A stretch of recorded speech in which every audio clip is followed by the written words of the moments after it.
Griselda Blanco, the godmother who made Escobar look small before Medellin ruled the cocaine empire, there was a woman whose name inspired fear across continents. They called her the Black Widow, but her real name was Griselda Blanco. This isn't just another cartel story. This is the tale of a woman who didn't just survive the drug world, she dominated it. While men built empires, she built fear, and even Escobar whispered her name. Griselda Blanco was born in Cartagena, Colombia, in 1943. Poverty was her first enemy, and survival was her first lesson. At just 11, she kidnapped a rich boy for ransom. When things went wrong, she pulled the trigger herself. That was her first kill. From that day, the streets became her home, and crime became her craft. She moved to Medellin, sharpening her skills in pickpocketing, fraud, and drug trafficking. By the early 1970s, Griselda had relocated to New York City in the United States. There, she became a key player in the cocaine trade. But Griselda wasn't like other dealers. She was strategic, ruthless, and uncheckable. She invented new smuggling routes and methods using lingerie, wigs, and even baby diapers to move cocaine through airports. Every bag of white powder that passed customs had her invisible fingerprint. When the D closed in, she didn't run. She relocated again, this time to Miami. And that's when her legend began. Part 3.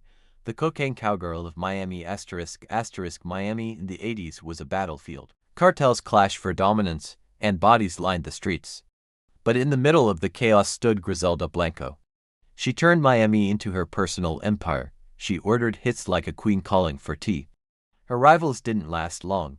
Griselda didn't negotiate, she eliminated. They say her assassins rode motorcycles, striking fast and vanishing into the crowd. Those who crossed her never lived to tell the story. Her methods were so brutal that even Escobar's men feared her. Some called her a monster, others called her a genius. They called her the Black Widow. Griselda Blanco wasn't just dangerous to her enemies, she was deadly to her lovers too. She married several times, and each husband met a violent end. That's how she earned the nickname the Black Widow. Her third husband, Dario Sepulveda, tried to leave her and take their son, Michael Corleone Blanco. Griselda tracked him down in Colombia and ordered his assassination. Her message was clear: no one leaves Griselda Blanco. When Escobar was rising, Griselda was already established. She was the architect of the cocaine routes that Escobar later used to expand his empire. While Escobar built Medellin, Griselda was already ruling Miami. Her control of the U.S. market made her richer and more feared than most men in the cartel scene. She once bragged, "Pablo learned from me," and many believe she wasn't wrong. But every empire has a crack. In 1985, after years of blood and cocaine, the D finally caught her. They charged her with multiple murders, drug trafficking, and conspiracy. Behind bars, Griselda remained as cold as ice. Even in prison, she plotted hits, managed money, and stayed untouchable.